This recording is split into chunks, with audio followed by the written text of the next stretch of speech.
Hi, Caspar, on the 4th of January 2022, and I've got a white burgundy here, and gosh, I've tasted it already. It's really quite special, I must say. So what is it? This is 2017 Saint-Romain from Mark Haisma.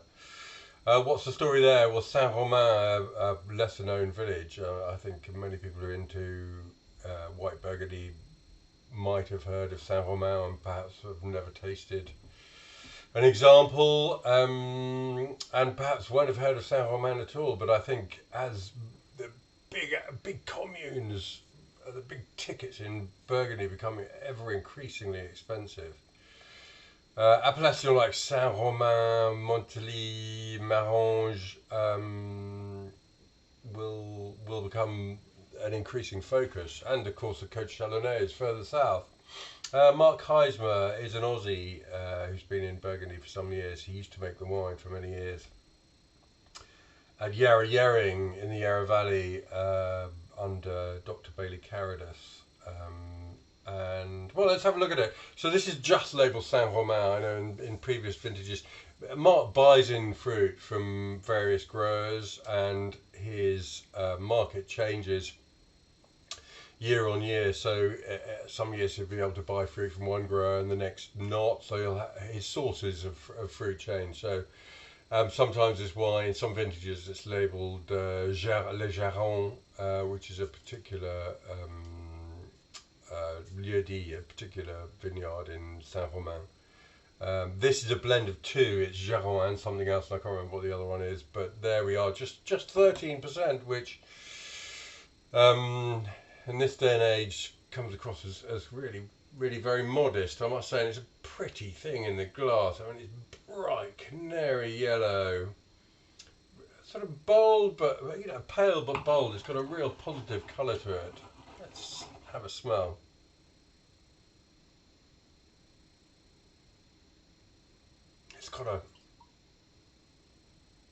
It's really on its agrume, what the French word for citrus fruit. It's got a hint of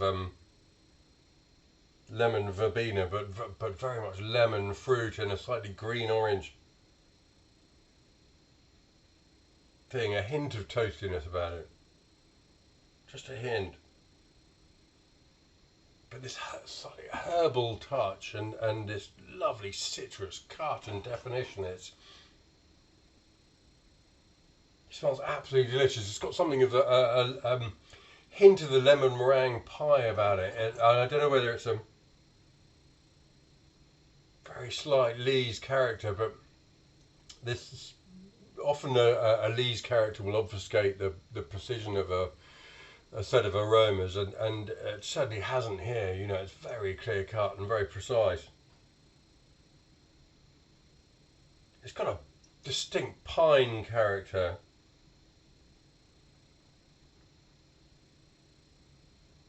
Pine needle spearmint perhaps as well.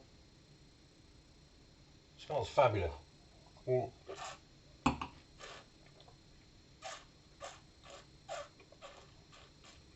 That precision just carries right on through to the palate, and it's a wine of what the French would call matière. It's got matter. It's got lots of contents.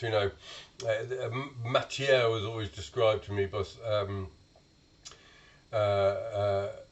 as if you'd taken the bottle of wine and you put it in a saucepan and boiled it dry, you'd be left with a huge amount of dry matter left behind, and you can sort of sense this. There's a lot of sort of mineral structure and stuffing in this wine, and yet it's got precision of a Grand Cru Chablis. It's got very linear lemon acidity to it.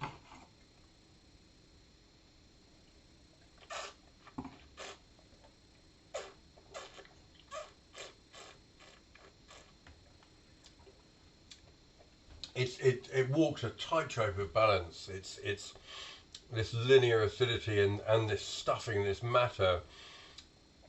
The comparison to Chablis, you sort of becomes more relevant as the more you sip it. Actually, The minerality is quite different. You know, Chablis you get the sort of chalkiness. Here there's more sort of cut and grain to it, but and the acidity gives us this extraordinary sort of spritzy, almost sherbet-like quality to the finish, which is extremely long. It's clean, it's precise, and yet chock full of character.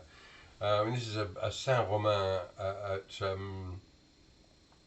four and a bit years old, and still in the really almost in the first flush of youth. It's a slight smoky toastiness. There's a delicious accent on a nose that is otherwise, you know, got this extraordinary precision. It's